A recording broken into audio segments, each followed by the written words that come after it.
ऋषभ पंत को वर्तमान क्रिकेट पड़िया को फेरुवा देखि अन्य जने जेतेबेले क्रिकेट प्रेमी मुहर हस फेरी आसीथिला। क्रिकेटर कार दुर्घटनार खबर सामना को आसीछि। एथर श्रीलंकार पूर्वतन क्रिकेटर लाहिरू थिरिमाने कार दुर्घटनार सम्मुखीन होइतिले। मार्च 14 रे तांको कार कहा जाउछि जे एक भयंकर दुर्घटना घटिथिला, जोंथिरे तांकर एक परिवार मध्य थिले। जदिओ क्रिकेटर सामान्य आहत होइतिले, परिवार मध्य सुरक्षित अछंती। एही घटना अनुराधपुरार थिरपान्नारे घटिछि। एही अंचल रे एक लोरी सहित धक्का हेबारु एहा घटिथिला। जो कार रे थिरिमान बसिथिबा समय से गुरुतर भावे क्षतिग्रस्त होइतिले। कार रो फोटो सोशल मीडिया रे एक बहुत वायरल हेबार लागिछि। लाहिरू थिरिमान निकट रे किंबदंती क्रिकेट ट्रॉफी खेलुथिले।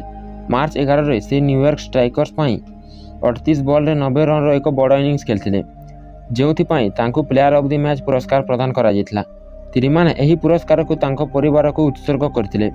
एहा परे से 13 मार्च रे पाल लेके किंबदंती क्रिकेट ट्रॉफी रे न्यूयॉर्क स्ट्राइकर पई खेलथिले। मार्च 14 रे अनुराधपुरार थिरपान्नारे दुर्घटना परे तांको डाक्तरखाना रे भर्ती करा जायछि।